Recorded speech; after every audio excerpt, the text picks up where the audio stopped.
Hello everyone, this is পূর্বী আর রয়েছি আমরা এখন দার্জিলিং ম্যালে। তো দার্জিলিং ম্যালে মোটামুটি ওভারঅলি আমাদের ঘোরা কমপ্লিট। এখন সব কিছু খাবার দাবার কিনে নিয়ে আমরা হোটেলে ব্যাক করব। নিয়েছি অনেক pastry, chicken roll, patties, momo, এগুলো সব কিছু নিয়েছি। সন্ধ্যাবেলা খাওয়া দাওয়া করা হয়েছে, তার সাথে কোল্ড ড্রিঙ্কস ছিল। আর আমাদেরকে দেখুন এক পেটি চিকেন বিরিয়ানি আর প্যাকেট পাঠিয়েছে দাদা। আমাদের বিরিয়ানি খাওয়ার ইচ্ছা ছিল রাতে, সেই জন্য স্পেশালি আমাদের জন্য অন্য রেস্টুরেন্ট থেকে উনি এক পেটি বিরিয়ানি অর্ডার করেছেন। আমরা যতজন ছিলাম প্রত্যেকের ডাবল প্যাকেট ছিল, মানে যেটা আমরা সবাই মিলে খেয়ে শেষও করতে পারিনি, নেক্সট ডেতেও বেঁচে ছিল। তারপর রাতে রুমে এসে যেগুলো কিনেছিলাম পেস্ট্রি, দেন মাফিন, এগুলো আমরা সব খেয়ে নিলাম।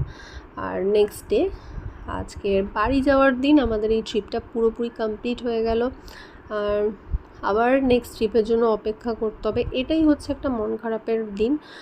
যখনই ট্রিপটা শুরু হয় তখন একটা আলাদাই এক্সাইটমেন্ট থাকে, তার কিছুদিন আগে থেকেও এক্সাইটমেন্ট প্রচণ্ড থাকে।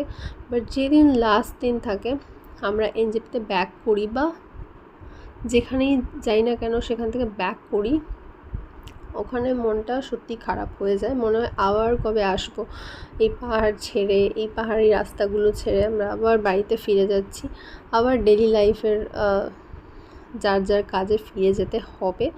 বাট স্টিল যতটুকু টাইম আমরা ঘুরতে আসি ফ্রেন্ডসদের সাথে, ফ্যামিলির সাথে, তখন এনজয় করে নিতে হবে, মনটা যাতে ভালো থাকে আর একটু মাইন্ডটা ফ্রেশ করে আবার ফিরে যাওয়া যায় নিজেদের কাজে। তো এখন আমরা বাড়িতে ফিরছি, এনজেপির উদ্দেশ্যে আমরা বেরিয়ে পড়েছি। আমরা এনজেপিতে গিয়ে একটা মার্কেটে ঘুরবো। সেখানে থেকে আমি একটা ট্রাইপড কিনেছিলাম, সেই ট্রাইপডটা আমি অন্য ব্লগে শেয়ার করব। ওই ট্রাইপডটা আমার খুব মানে পছন্দের। তো এনজেপিতে আমরা এসে গেছি, আর এখানে একটা রেস্টুরেন্টে এসে আমরা আমাদের লাঞ্চটা সেরে নিচ্ছি। আমরা অর্ডার করেছিলাম মিক্সড ফ্রাইড রাইস, তার সাথে চিলি চিকেন। তো সার্ভ করে দিচ্ছে।